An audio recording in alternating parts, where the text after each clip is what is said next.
السلام ناظرین، گفتگو ود آصف میں خوش آمدید۔ آج ہم ایک ایسے موضوع پہ تفصیل سے بات کریں گے جس کے بارے میں ہر کوئی بات تو کرتا ہے لیکن سچائی بہت کم لوگ جانتے ہیں، یعنی پاکستان میں این جی اوز کی اصل حقیقت۔ ہر سال کروڑوں روپے کی امداد اور عطیات ان اداروں کو ملتے ہیں، لیکن یہ پیسہ آخر جاتا کہاں ہے؟ اور کیا این جی اوز واقعی مستحق لوگوں کی مدد کر رہی ہیں یا زیادہ تر پیسہ دفتروں، گاڑیوں اور بھاری تنخواہوں میں خرچ ہو جاتا ہے؟ ایک جعلی اور اصلی این جی او کی پہچان کیسے کر سکتے ہیں؟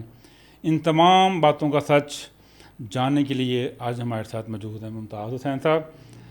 آپ ایک سینئر سماجی کارکن ہیں جو کئی سال بڑی این جی اوز کے ساتھ منسلک رہے ہیں، اب اپنی این جی او کو بھی چلا رہے ہیں۔ آج ہمیں این جی اوز کے اندرونی نظام، فنڈز کی حقیقت، سرکاری قوانین اور اس شعبہ کے سیاہ اور سفید کے بارے میں آگاہ کریں گے۔ ممتاز صاحب، ہمارے شو میں خوش آمدید۔ آپ کا بہت شکریہ، آپ نے اپنی مصروفیات میں سے ٹائم نکالا اور آپ تشریف لائے، آپ کی بڑی مہربانی نوازش۔ تو آغاز کرتے ہیں کہ آپ نے بہت ساری بڑی این جی اوز میں کام کیا ہے، پھر اپنی این جی او کو بھی بنائی اور اپنا ادارہ شروع کیا، تو اپنا ادارہ شروع کرنے کی کیا وجہ تھی؟ ہاں، یہ بیسیکلی جیسے آپ فرما رہے ہیں نا کہ بہت سی مسکنسیپشن ہے پیچھے، لیکن جہاں ہم بات کریں تو ہم نے اپنی نوجوان نسل کو یہ امید بھی دینی ہے کہ اس کام میں وہ اپنا جو ہے مستقبل بھی تلاش کر سکتے ہیں، ایسی بات نہیں ہے، ہم اس پہ بات کریں گے۔ اور اپنا ادارہ بنانے کا یہ تھا کہ اب ایک چیز میں بہت حد تک سیکھ چکا تھا کہ اس کا رجسٹریشن پروسیس کیا ہے، اس کی قانونی حیثیت کیا ہے، گورنمنٹ سے کون سے ادارے انوالو ہیں، پھر انٹرنیشنل فنڈنگ ایجنسی سے فنڈ لینے کا طریقہ کار کیا ہے، تو یہ میں سیکھ چکا تھا۔ تو پھر میں نے کوشش کی، ہم خاصی حد تک ہم کامیاب رہے۔ ہم نے یورپی یونین کے ساتھ بھی کام کیا، U S A I D کے ساتھ بھی کام کیا، ہم نے برٹش ہائی کمیشن کے ساتھ بھی کچھ کام کیا، تو ہم سکسیزفل بھی رہے ہیں۔ اور میں جس ادارے کے لیے کام کر رہا تھا تو ہم زیادہ تر انٹرنیشنل فنڈنگ ایجنسیز کے ساتھ کام کرتے ہیں۔ تو صرف وجہ یہی تھی کہ آپ کو ساری نالج مل گئی تھی، یا پھر آپ چاہ رہے تھے کہ کوئی خدمت خلق کا جذبہ بھی تھا کہ آپ فنڈز کو صحیح طرح استعمال ہوتے ہوئے نہیں دیکھ رہے تھے، تو آپ کے ذہن میں یہ خیال آیا ہو کہ ہم کوئی ایسا ادارہ بنائیں جس میں ہم فنڈز کو صحیح طریقے کے ساتھ یوٹیلائز کر سکیں؟ اچھا، یہ ایک بہت بڑا کنسیپٹ ہے، فنڈز اور اس کی یوٹیلائزیشن۔ جہاں پیسہ آ جائے پھر وہاں آپ کو پتہ ہے کہ obviously، اور دیکھیں اس میں سروائیول تلاش کرنا کوئی بری بات نہیں ہے، بالکل، اور اگر آپ ریکگنائز طریقے سے، اچھا اب فنڈ لینا کوئی آسان بھی نہیں ہے پاکستان میں۔ پہلے آپ رجسٹرڈ ہوں، اور رجسٹرڈ آپ ہوتے ہیں انڈسٹریز ڈپارٹمنٹ سوسائٹیز آرگنائزیشن کے تحت، ایس سی سی پی پاکستان میں آپ رجسٹر ہوتے ہیں، آپ سوشل ویلفیئر ڈپارٹمنٹ میں رجسٹر ہوتے ہیں، آپ ٹرسٹ ایکٹ کے تحت رجسٹر ہوتے ہیں۔ پھر اس کے علاوہ اگر آپ نیشنل این جی او ہیں تو آپ نے پنجاب چیریٹی کمیشن میں بھی ہونا ہے، سندھ چیریٹی کمیشن میں بھی رجسٹرڈ ہونا ہے، جہاں آپ نے کام کرنا ہے۔ پھر آپ بین الاقوامی فنڈنگ ایجنسی سے، یونائٹڈ نیشن کی کوآرڈینیٹنگ ایجنسی سے فنڈ لا رہے ہیں، یا انٹرنیشنل آرگنائزیشن جو آئی این جی اوز ہیں، یا ڈفرینٹ امبیسیز جو پاکستان میں آپریٹ کرتے ہیں، جیسے جیکا ہے، آسٹریلین ہائی کمیشن ہے، یا جرمن ہے، یا فرینچ ہے، مطلب ان اداروں سے لا رہے ہیں۔ تو اس کے لیے ضروری ہے کہ آپ اکنامک افیئر ڈویژن کے ساتھ بھی ایم او یو کرتے ہیں، اور آپ وہ پروجیکٹ کا لکھتے ہیں کتنی فنڈنگ ہے، کیا یوز ہوگی، 70% وہ پروگرام پہ جائے گی، 30% آپ کے آپریشنل اور ایڈمنسٹریٹو کاسٹ ہیں۔ پھر وہ ادارے بہت سے آپ سے جڑے ہوئے ہیں، 9 ایجنسیز ہیں، لیکن 4-5 کو تو آپ کو رپورٹ کرنا ہوتا ہے، سی ٹی ڈی کو بھی آپ کو رپورٹ کرنا ہوتا ہے، کچھ ہماری فیڈرل آپریشنل ایجنسیز ہیں وہ بھی آپ کے دفتر وزٹ کرتے ہیں، تو ناٹ ایزی ٹاسک۔ تو ویسے تو کہیں بھی آپ کام کریں تو حکومت کو اور اداروں کو پتہ ہونا چاہیے، مطلب میرا پرسپیکٹیو یہ ہے کہ پتہ ہونا چاہیے، اور یہ زیادہ اچھا ہو رہا ہے پاکستان کے اندر۔ ہر بندہ کام نہیں کر پائے گا، پھر وہ بہت جو ایکسپرٹ ہوں گے، جو ملکی قوانین کو جانتے ہوں گے، جو بہتر انداز میں کوآرڈینیٹ کر سکتے ہوں گے، وہی لوگ بچیں گے اور وہی کام کریں گے۔ ابھی تو خیر فنڈنگ میں بھی بڑے مسائل ہیں، آپ کے سامنے ہے، یوکرین وار نے بہت کیا، پھر ٹرمپ نے اپنے الیکشن کے بعد USAID کو بند کر دیا چونکہ بین الاقوامی سطح پہ، اور اگر ہم ساؤتھ ایسٹ ایشیا اور ساؤتھ ایشیا میں دیکھیں تو میں قطع کلامی معافی چاہتا ہوں، اس طرف بھی ساری چیزوں کی طرف آئیں گے آہستہ آہستہ. سب سے پہلے ہمیں بتا دیں کہ جی NGO کیا ہوتی ہے، اس کا عملی طریقہ کار کیا ہوتا ہے، اور یہ روزمرہ میں کیسے کام کرتی ہے. بیسک سے ہم چلتے ہیں، پھر ہم اس طرف بھی آئیں گے کہ اس کی باقی لیجسلیشن اور ساری چیزیں ڈیٹیل. جی بالکل. ایک تو یہ NGO کا مطلب ہے نان گورنمنٹل آرگنائزیشن، اور اس کو آپ اگر ہم اپنے سماج کے مد نظر رکھتے ہوئے کہیں تو ہم سماجی تنظیمیں بھی کہہ سکتے ہیں. اور اسی طرح CBOs ہوتا ہے، کمیونٹی بیس آرگنائزیشن ہوتی ہے. اور یہ تو پرسپیکٹیو ہے، پھر یہ مطلب وداؤٹ رجسٹریشن آپ آپریٹ ہی نہیں کر سکتے پاکستان کے اندر. پھر اس کا سسٹم ہوتا ہے، اب تو خیر جتنی مطلب جیسے باقی چیزیں ترقی کر رہی ہیں تو یہ بھی بہت ایڈوانسزم میں. بیسکلی یہ ہوتا ہے کہ جو لوگ معاشرے کے جن کو ضرورت ہے پیسوں کی یا چیزوں کی، تو اس کے لیے ایک فلاحی ادارہ بنا دیا جاتا ہے، تو یہ ایسے کام کرتی ہیں. اچھا، یہ بالکل ہاں، یہ اس پہ آصف صاحب یہ دیکھنے کی ہے کہ بہت سے ادارے جو ہیں وہ سروسز ڈیلیوری پہ بلیو کرتے ہیں. اور اس کی ہم ابھی سے اگزامپل لے سکتے ہیں. جیسے آپ تو پاکستان میں فلڈز بہت آتے ہیں، پچھلے سال بھی آئے. بالکل. تو جیسے اگر ہم اگزامپل لیں تو JDC کراچی کو آپ دیکھ لیں، ایدھی کو دیکھ لیں. بالکل. تو وہ جہاں بڑے بڑے کام کر رہے ہیں نا، تو وہ فوراً اس طرح کے ایمرجنسی کو بھی ڈیل کرتے ہیں. کچھ ادارے سروسز ڈیلیوری کا کام کرتے ہیں کہ وہ لوگوں کو کہیں راشن کی ضرورت ہے تو وہ دیتے ہیں، کہیں ہیلتھ فیسلٹیز کی ضرورت ہے تو وہ دیتے ہیں. تو چونکہ پاکستان کے اندر سوشل سیفٹی نیٹ بہت کم ہیں. ابھی ایک ہی ہے جو بے نظیر انکم سپورٹ پروگرام، وہ بھی اس کو ٹائم لگے گا بہتر ہونے میں، بہتری کی طرف جا رہا ہے. اس سے پچھلی جو خاتون تھیں جو بین الاقوامی اداروں کا بہت تجربہ رکھتی تھیں، ابھی بھی وہ بہت ہی بڑی ایک بین الاقوامی سطح کے ادارے میں ثانیہ نشتر چلی گئی ہیں. اس نے بہت بہتر کر لیا تھا، اور وہ عورتوں کو، خواتین کو، مستحقین کو وہ اچھی ایک سپورٹ مل جاتی ہے. تو اس نے کافی نیٹ کیا تھا، اور آلموسٹ 9 لاکھ سے زیادہ گھوس بینیفیشری نکالے تھے. تو ایک تو وہ ایک سوشل سیفٹی نیٹ ہے. دوسرا بہت محدود سطح پہ ہے پاکستان بیت المال کا، جو فیڈرل سے آپریٹ ہوتے ہیں. وہ ہیلتھ سیکٹر میں بھی لوگوں کو کرتے ہیں، ایجوکیشن سیکٹر میں بھی سپورٹ کرتے ہیں کہ آپ کا بچہ آؤٹ کلاس ہے، گورنمنٹ یونیورسٹی میں پڑھ رہا ہے، بے شک وہ میڈیکل یونیورسٹی میں بھی پڑھ رہا ہے، لیکن وہ ہو گورنمنٹ والا، پرائیویٹ کو وہ پیسے نہیں دیتے. تو وہ فنڈ کرتے ہیں. ایون وہ اسٹوڈنٹ کو ہاسٹل میں رہنے کا خرچہ بھی دیتے ہیں. تو میں نے کئیوں کو، تو پاکستان میں یہ 2 سوشل سیفٹی نیٹ ہے. کچھ وہ فنانشل اسسٹنس بھی دیتے ہیں، کچھ معذوروں کو فنانشل اسسٹنس دیتے ہیں، وہ تو اینول بیس بھی دیتے ہیں، 50,000 بھی 30. تو ایک تو پاکستان میں سوشل سیفٹی نیٹ کا جو ہے وہ رواج کم ہے.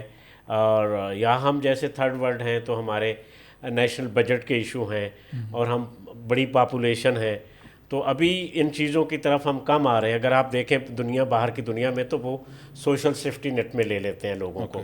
بے روزگاروں کو کچھ ملتا ہے، بوڑھوں کو ملتا ہے، ابھی آپ کے بچے جو چھوٹے ہوتے ہیں ان کے لیے مل رہا ہوتا ہے. تو وہ سیفٹی نیٹ ہے. ابھی وہ پاکستان میں کم ہے. تو بہت سے ادارے NGOs جو ہیں وہ کیٹلسٹ کے طور پہ کام کرتے ہیں، یعنی میڈیویشن بٹوین پبلک اینڈ اسٹیٹ. بہت سارے لوگ آپ کو شعوری تعلیم دیتے ہیں، اور شعوری تعلیم مثلاً آپ کے ہاں الیکشن ہو رہا ہے تو ووٹر ایجوکیشن ہوئے گی. جیسے ابھی لوکل گورنمنٹ کا تھوڑا مبہم سسٹم آ گیا ہے. پہلے تو یہ کہ ابھی الیکشن ہی نہیں ہو رہے، اگر پھر ایک خاص ووٹ کس تحت ہو سکتا ہے، کون کینڈیڈیٹ بنتا ہے، یوتھ شامل ہے کہ نہیں ہے، خواتین بڑی پاپولیشن ہے پاکستان میں، وہ شامل ہیں کہ نہیں ہیں، تو ان کا اب کیا ہے، وارڈ سسٹم ہے، یونین کونسل میں کتنی سیٹیں ہیں. تو اس طرح کی شعوری تعلیم کی بات کرتے ہیں. تھرو لٹریچر کرتے ہیں، تھرو کمپین کرتے ہیں، تھرو ایڈوکیسی کرتے ہیں، تھرو پرسنل وزٹ کرتے ہیں، تھرو کمیونٹی وزٹ کرتے ہیں. بہت سے ادارے ہیں جو سروسز ڈیلیوری کے لیے کام کرتے ہیں. جیسے میں نے عرض کیا کہ JDC قابل ذکر ہے، اور اس طرح سے اور بھی جو بہت کی فوڈ سے کام، سیلانی والے کام کرتے ہیں.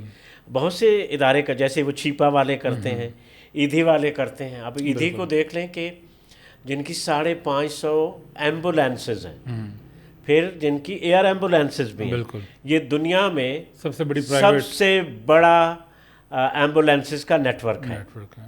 اور پھر ان کی آپ اربن پراپرٹیز انہیں حیران رہ جائیں جو ساری کی ساری ایدھی فاؤنڈیشن کے 500 سے زیادہ اربن پراپرٹیز ہیں جو دنیا نے دی ہے، ایدھی فاؤنڈیشن کے نام ہیں. رائٹ. مطلب وہ مرحوم ایدھی صاحب جو تھے ہمارے عبدالستار ایدھی، وہ کھارا در کے 3.5 مرلے کے گھر میں رہے ہیں، وہیں سے ان کی میت اٹھی ہے. بالکل. جب انہوں نے کبھی وہ بیسیکلی وہ گجرات کے تھانہ کنجا کے رہنے والے تھے اور یہاں سے یہ کراچی کام کرنے گئے تھے. پھر انہوں نے کچھ پیسے بچا کے پہلی وہ جو ایک سزوکی بولان ہوتی ہے وہ خریدی تھی، اس کو ایمبولینس بنایا، ایمبولینس بنایا اور سارا رات باہر سوئے رہتے تھے. پھر جو سروس کی انہوں نے، جو خدمت کی کمیونٹی کی، پھر انہوں نے جو لاوارث بچے پالے، کتنے بچوں کا باپ بنے، یہ بڑا کام ہے ان کا. پھر انہوں نے یہ جو میت سنبھالنے کا کام کیا. ایدھی جیسے لوگ تو بڑے کم لوگ ہوتے ہیں جو پاکستان کو سر یہ پاکستان کے نصیب میں ہے. آپ دیکھیں محمد علی جناح کی جتنی فنڈنگ تھی وہ قابل ذکر 2 اداروں میں استعمال ہوئی ہے. ایک وہ سندھی مسلم لا کالج تھا، اب وہ یونیورسٹی بن گئی کراچی، وہ قائد اعظم کے پیسوں سے بنا تھا. اسلامیہ کالج پشاور جو اب پشاور یونیورسٹی کے ساتھ اسلامیہ کالج یونیورسٹی ہے، وہ محمد علی جناح کے پیسوں سے بنی. آپ ادھر لاہور میں آپ دیکھ لیں، یہ سر گنگا رام کو دیکھ لیں، بے شمار کام ہے ان کے. نہیں سارے کام الگ، ہاں جی، لیکن ایک گنگا رام ہاسپٹل الگ. بالکل. آپ گلاب دیوی ہاسپٹل کو دیکھیں، بالکل. تو یہ کوئی غیر مسلم بنا. اچھا سر گنگا رام کی فیملی تو ابھی آتی ہے، میں سینئر مینجمنٹ سے مل رہا تھا سر گنگا رام کو جو ابھی چلاتے ہیں، تو وہ فیملی آتی بھی ہے اور ابھی فنڈ بھی کرتے ہیں. جی بالکل ایسے ہی ہے، وہ میں نے بھی دیکھا تھا ایک پروگرام میں ان کو. تو بہت سے لوگ سروسز ڈیلیوری کرتے ہیں. مثلا آپ کو ایک کام دیا ہے چیریٹی، قطر چیریٹی نے، کہ آپ نے راجن پور کی اتنی یونین کونسل کے اندر جہاں پانی پینے کے مسائل ہیں، ڈرنکنگ واٹر کے لیے آپ نے پمپنگ کرنی ہے. اچھا بہت سے ادارے جیسے وہ ہمارے گلوکار ہیں، ان کی تنظیم ہے جو مطلب میرپور کے اندر اور عمر کوٹ کے اندر کام کر رہے ہیں، تو ایرو پلانٹ جو پانی کے لگاتے ہیں جہاں پانی کے پینے کی مشکلات ہیں. بہت سے ادارے اسی طرح ہمارے چولستان میں کام کر رہے ہیں، تو وہ سروسز ڈیلیوری ہیں. کنگ سلمان ہے، تعلیم میں کیئر فاؤنڈیشن ہے. ایک آپ نے کبھی سنا ہوگا T C F school system ہے. جی بالکل، ٹی سی ایف پورے ملک میں ہے. یہ وہ جو ہمارے گورنر تھے مظفر گڑھ سے، یہ ان کا خاندان چلاتا ہے، ابھی بھی ان کی بیٹی ایکٹیولی چلاتی ہے. تو ہمارے لوگوں کے بڑے بڑے کام ہیں اور قابل مطلب قابل تحسین قسم کے تحسین کام ہیں، اور ہم ان سے موبلائزیشن لیتے ہیں. یعنی تعلیم ابھی آپ دیکھیں، ابھی ہم ریسنٹ دیکھتے ہیں کہ وہ جو ڈاکٹر امجد ثاقب صاحب اخوت چلا رہے ہیں. بالکل، وہ یہ اخوت یونیورسٹی ہے، اور وہ دورانی کا ایک سکول ہے بہت زبردست فیصل آباد میں، جو بے شمار جگہ پہ دیکھیں اخوت فاؤنڈیشن دیر تمام چلنے والے اسکول اور کالجز چل رہے ہیں. فری آف کاسٹ تعلیم ہے، بچوں کو لاتے ہیں فری آف کاسٹ پڑھاتے ہیں. جی بالکل، بڑا کام ہے اور بھی بڑے. اچھا ابھی آپ نے ممتاز صاحب بات کی بی آئی ایس پی کی، بینظیر انکم سپورٹ پروگرام کی، اور یہ صرف عارضی راشن اور پیسے وغیرہ پرووائڈ کرتے ہیں. اور یہ کیا پیسے دینا یا راشن دینا منتھلی بیسس پہ، یہ کیا ہماری قوم کو بیکاری بنانے کی طرف نہیں لے کے جا رہی یہ چیزیں؟ بجائے اس کے کہ ہم ان کو روزگار دیں، کوئی ایسی چیز پرووائڈ کریں جس سے وہ اپنا روزگار کما کے خود وہ پیسے کما سکیں. تو یہ کام بہتر ہے کہ ان کو فقیر بنا دینا بہتر ہے؟ زبردست. یہ دیکھیں اس کے ہمیں سمجھنے کے لیے 3 پہلو ہیں. ایک تو جو بے نظیر انکم سپورٹ پروگرام ہے، اس کے 6 پروگرام ہیں. اوکے. یہ خواتین کو جو 9,000 یا 12,000 ملتا ہے، یہ ایک الگ چیز ہے. اس کے بھی 2 پہلو ہیں. حالانکہ ان کے ساتھ ہی ابھی کرتے کرتے بہتر ہوگی کہ جو کارڈ ان کو ملتا ہے، تو کارڈ مشین کے باہر لوگ بیٹھے ہیں جو ان کو پیسے نکال کے دیتے ہیں، 300 لے لیتے ہیں، بلکہ زیادہ بھی لے لیتے ہیں. ہاں جس کا جتنا یہ وہ لگ زیادتی جائے. ہے. اور اس کی مثال میں کوئی کام کر رہا تھا سندھ میں 2010 11 12 کے فلڈ کے بعد، تو میں وہاں کا واقعہ بھی بعد میں شیئر کروں گا آپ سے. لیکن ان کے 6 پروگرام ہیں. وسیلہ روزگار ہے، وسیلہ صحت ہے. تو وہ ودن پھر وہ سلیکٹ کرتے ہیں کہ کون سی فیملیاں زیادہ مستحق ہیں جن کو انہوں نے کاروبار کر کے دیے ہیں. 3.5 سے 8 لاکھ تک کے پیسے ملتے ہیں اور وہ بڑا کام کر سکتے ہیں. جہاں لوگوں کی زندگیوں میں بدلاؤ آیا ہے اور واقعی آیا ہے. ابھی بھی دیکھیں یہ جو انکم جنریشن کے پروگرام ہیں، جو آئیڈیا ہم سب ایکسٹریکٹ کرتے ہیں، وہ